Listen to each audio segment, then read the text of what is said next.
బీసీలకు విద్యా ఉద్యోగ రాజకీయ రంగాల్లో 42% రిజర్వేషన్ల సాధన కోసం రాష్ట్ర వ్యాప్తంగా బీసీ ఉద్యమాన్ని ఉధృతం చేయాలని బీసీ జేఏసీ పిలుపునిచ్చింది. ఈ మేరకు నవంబర్ 13న రాష్ట్రంలోని అన్ని జిల్లాలు, నియోజకవర్గాలు, మండల కేంద్రాల్లో వేలాది మంది బీసీలు పాల్గొనే విధంగా ధర్మ పోరాట దీక్షలు చేపట్టాలని BC JAC working chairman Jajula Srinivas Goud పిలుపునిచ్చారు. హైదరాబాద్లోని కాచిగూడలో BC JAC chief coordinator Gujju Krishna, BC కుల సంఘాల జేఏసీ చైర్మన్ కుందారం గణేష్ చారితల్పు జాజుల శ్రీనివాస్ గౌడ్ బీసీల ధర్మ పోరాట దీక్ష పోస్టర్ను ఆవిష్కరించారు. ఈ సందర్భంగా శ్రీనివాస్ గౌడ్ మాట్లాడుతూ బీసీ రిజర్వేషన్ల సాధన కోసం ముఖ్యమంత్రి రేవంత్ రెడ్డి అఖిలపక్షంతో కలిసి ఢిల్లీ వెళ్లి కేంద్ర ప్రభుత్వంపై ఒత్తిడి తీసుకురావాలని కోరారు.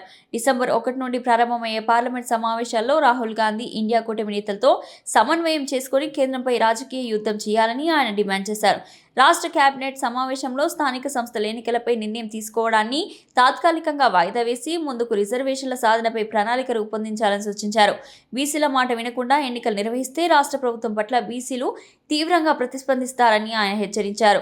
కేంద్ర ప్రభుత్వం బీసీ రిజర్వేషన్పై ముసుగులో రాజకీయాలు చేపడుతుందని, వచ్చే నెల పార్లమెంట్ సమావేశాల్లో 42% రిజర్వేషన్లు పెంచుతూ రాష్ట్ర చట్టాన్ని ఆమోదించాలని, లేకుంటే బీజేపీ తెలంగాణలో శాశ్వతంగా రాజకీయంగా దూరమవుతుందని శ్రీనివాస్ గౌడ్ వ్యాఖ్యానించారు. 13వ తారీఖు నాడు ఈ నెల నవంబర్ 13 తెలంగాణ రాష్ట్రంలోని 33 జిల్లా కేంద్రాల్లో, 119 నియోజకవర్గ కేంద్రాల్లో, అదేవిధంగా అన్ని మండల కేంద్రాల్లో బీసీలకు విద్యా ఉద్యోగ రాజకీయ రంగంలో 42% రిజర్వేషన్లు కల్పించాలి. అందుకు తక్షణమే రాష్ట్ర ముఖ్యమంత్రి రేవంత్ రెడ్డి గారు అఖిలపక్షంతో ఢిల్లీకి వెళ్ళాలని, కేంద్ర ప్రభుత్వం మీద ఒత్తిడి పెంచాలని, అదేవిధంగా భారత ప్రధానమంత్రి నరేంద్ర మోదీ గారు జోక్యం చేసుకొని 42% రిజర్వేషన్ల మీద రాజ్యాంగ సవరణ చేసి బీసీ రిజర్వేషన్లకు రాజ్యాంగ రక్షణ కల్పించాలనే ప్రధాన డిమాండ్ తోటి 13వ తేదీన బీసీల ధర్మ పోరాట దీక్షలు నిర్వహించడం జరుగుతుంది. ఆ దీక్షలకు సంబంధించినటువంటి వాల్ పోస్టర్ను ఈరోజు బీసీ జేఏసీ ఆధ్వర్యంలో ఇలా విడుదల చేయడం జరిగింది. ప్రధానంగా మొన్న 2వ తేదీ నాడు, నవంబర్ 2వ తేదీ నాడు హైదరాబాద్లోని కళింగ భవన్లో బీసీ జేఏసీ రాష్ట్ర విస్తస్థాయి సమావేశం జరిగింది. ఆ సమావేశంలో బీసీ రిజర్వేషన్ల సాధన కోసం ఇలా గల్లీ నుంచి ఢిల్లీ వరకు, అదేవిధంగా పల్లె నుంచి పట్నం వరకు బీసీ ఉద్యమాన్ని ఉధృతం చేయాలి. తెలంగాణ ఉద్యమాన్ని ఏ విధంగానైతే ఈ తెలంగాణ రాష్ట్రంలో ఉద్యమాన్ని ఇలా ఉధృతంగా నడిపించారో, దేశవ్యాప్తంగా రైతు ఉద్యమం ఎట్లయితే నడిచిందో, గల్లీలో తెలంగాణ ఉద్యమ తరహాలో, ఢిల్లీలో రైతు ఉద్యమ తరహాలో ఈ బీసీ జేఏసీ బీసీ రిజర్వేషన్ల ఉద్యమాన్ని ఇలా ఆ విధంగా ముందుకు తీసుకుపోవాలని చెప్పి నిర్ణయించడం జరిగింది. అందులో భాగంగానే అప్పటికే మేము సెప్టెంబర్ 18వ తేదీన రాష్ట్ర బంద్కు పిలుపునివ్వడం జరిగింది. బంద్ 100% విజయవంతమైంది. ఆ తర్వాత జేఏసీ మీటింగ్ తర్వాత మొన్న నవంబర్ 6వ తేదీన రాష్ట్ర వ్యాప్తంగా పూలే అంబేద్కర్ విగ్రహాల ముందు మౌన దీక్షకు పిలుపునివ్వడం జరిగింది.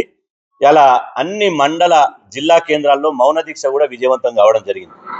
ఆ తర్వాత ఇవాళ ఆ జేఏసీ 2వ తారీఖు తీసుకున్నటువంటి జేఏసీ నిర్ణయం ఏంటంటే, ఇలా అష్టాంగ ఆందోళన కార్యక్రమాలు నిర్వహించాలని చెప్పి మేము ఆ రోజు నిర్ణయించడం జరిగింది. అష్టాంగ ఆందోళన కార్యక్రమంలో భాగంగా ఒకరోజు సెప్టెంబర్ 6వ తేదీ నాడు మౌన దీక్ష అయిపోయింది. అదేవిధంగా రెండవ యొక్క పోరాటం ధర్మ పోరాట దీక్షలు.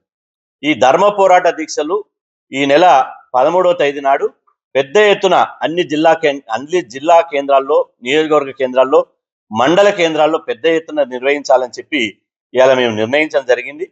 ఈ సందర్భంగా రాష్ట్రంలో ఉన్నటువంటి సమస్త బీసీ శ్రేణులకు, ఉద్యోగ సంఘాలకు, కుల సంఘాలకు, ఉద్యమ సంఘాలకు, వ్యక్తులకు, శక్తులకు, అదేవిధంగా అఖిలపక్ష పార్టీలకు మేము పిలుపునిస్తున్నాం. ఈ ధర్మ పోరాట దీక్షలో వేలాదిగా పాల్గొని బీసీల ఉద్యమ సెగేందో, బీసీల దమ్మేందో ఢిల్లీ పాలకులకు సెగదగిలే విధంగా ఈ ధర్మ పోరాట దీక్ష నిర్వహించాలి, దీన్ని విజయవంతం చేయాలని చెప్పి మీ ద్వారా నేను పిలుపునిస్తున్నా. ఇవాళ బీసీ ఉద్యమం ఆత్మగౌరవ ఉద్యమం, బీసీ ఉద్యమం ఆకలి ఉద్యమం, బీసీ ఉద్యమం ఇవాళ ఒక ఢిల్లీ కేంద్రాన్ని కదిలించేటువంటి స్థాయిలో ఈ ఉద్యమాన్ని తీసుకుపోవడంలో భాగంగా ఈ కార్యక్రమాలను నిర్వహించడం జరుగుతుంది. ఈరోజు ఈ రిజర్వేషన్ల ఉద్యమానికి మొదటగా మీకు అందరికి తెలుసు, ఈ రిజర్వేషన్ల ఉద్యమంలో మేము అందరం పోరాటం చేస్తే తెలంగాణలో కాంగ్రెస్ ప్రభుత్వం అసెంబ్లీలో బిల్లు పెట్టింది, కేంద్రాన్ని పంపించింది. 6 నెలలు అయింది, రాష్ట్రపతి గారి దగ్గరనే ఉంది. మళ్ళీ మేము డిమాండ్ చేయగానే అసెంబ్లీలో చట్టం చేసింది, గవర్నర్ గారు పంపించారు. గవర్నర్ దగ్గరనే చట్టం ఉంది తప్ప 3 నెలలుగా గవర్నర్ దాన్ని ఆమోదించడం లేదు. అంటే ఇక్కడ కేంద్ర ప్రభుత్వము రాష్ట్ర ప్రభుత్వము రెండు కూడబలుపుకొని బీసీలకు అన్యాయం చేస్తున్నారు. ఈ అన్యాయం ఎవరి ద్వారా చేస్తున్నారు? కోర్టులను వేదికలుగా చేసుకుని తెలంగాణ రాష్ట్రంలో రెడ్డి జాగృతి అనేటువంటి ఒక సంస్థ, రెడ్డి ఆధిపత్య వర్గానికి సంబంధించినటువంటి వాళ్ళు ఇలా హైకోర్టులను సుప్రీంకోర్టులను వేదికగా చేసుకుని బీసీలను రాజకీయంగా అణిచివేయాలని, రాజ్యాధికారంలో బీసీలకు నామమాత్రం ప్రాతిథ్యం లేకుండా చేయాలనే కుట్రతోటి ఈ రిజర్వేషన్లు అడ్డుకుంటున్నారు. కాబట్టి ఈ రిజర్వేషన్లు అడ్డుకునేది అధర్మమైనటువంటి శక్తులు. ఈ రిజర్వేషన్లు అడ్డుకునేటువంటి వాళ్ళు అధర్మానికి పాల్పడుతున్నారు, అన్యాయానికి పాల్పడుతున్నారు. ధర్మంగా ఇలా ధర్మ పోరాట దీక్షను ఎందుకు పెట్టినాం దీనికి అంటే, బీసీల పక్షాన ధర్మం ఉన్నది, బీసీల పక్షాన న్యాయం ఉన్నది. ఎందుకు ధర్మం ఉన్నది, ఎందుకు న్యాయం ఉన్నదంటే, బీసీలకు ఇవాళ దేశంలో మా సోదర ఎస్సీలకు ఎస్టీలకు జనాభా దామాష ప్రకారం రిజర్వేషన్లు అమలవుతున్నాయి. అదేవిధంగా 100% వాళ్ళకి అమలు కావాల్సిందే. అగ్రవర్ణాలకు కూడా జనాభా దామాష ప్రకారం రిజర్వేషన్లు అమలవుతున్నాయి. జనాభా ఉండి కూడా రిజర్వేషన్లు అమలు కానటువంటి వర్గం ఏదైతే ఉందో కేవలం ఇవాళ బీసీ సామాజిక వర్గమే. అంటే ఈ దేశంలో మేము చేసిన పాపం ఏంది అంటే, ఈ దేశంలో బీసీలుగా పుట్టడమే శాపమైందా అని మేము అడుగుతున్నాం. ఇవాళ మా సోదర ఎస్సీ ఎస్టీలకు జనాభా ప్రకారం ఇచ్చినప్పుడు, అగ్రవర్ణాలకు ఈడబ్ల్యూఎస్ పేరుతోటి జనాభా ప్రకారం ఇచ్చినప్పుడు, బీసీలో జనాభా 60% ఉంది. 60% జనాభా ఉంటే రిజర్వేషన్లు 42% ఇస్తుర్రు. మాకు మక్కి మా ప్రపోర్షనిటీ రిజర్వేషన్ ఇస్తలేరు. వాస్తవంగా ధర్మబద్ధంగా న్యాయబద్ధంగా బీసీలు 60% ఉంటే 60% ఇవ్వాలి. కానీ 18% జనరల్కు కేటాయించి, ఓపెన్ కేటగిరీకి కేటాయించి, ఇవాళ మిగతా 18% కట్ చేసి 42 ఉన్నట్ట ధర్మం ఉన్నట్ట ఇవాళ సమాజం ఆలోచన చేయాలి. ఎందుకంటే ఇలా అన్ని వర్గాలకు జనాభా దామాష ప్రకారం ఇచ్చి బీసీలకు జనాభా దామాష ప్రకారం ఇవ్వకున్నా అడ్డుకుంటుర్రంటే, అగ్రకుల ఆధిపత్య దొరల పటేళ్ల యొక్క రాజకీయ అణచివేత ఏదైతే ఉందో వాళ్ళు అన్యాయమైనటువంటి, మేము తినే కంచంలో మన్ను పోసిరు, మా నోటికాడి ముద్దను గుంజేసిరు. 42% రిజర్వేషన్లు విద్యా ఉద్యోగ రాజకీయ రంగంలో కావాలని రాష్ట్ర ప్రభుత్వం జీవో నెంబర్ 9 విడుదల చేసింది.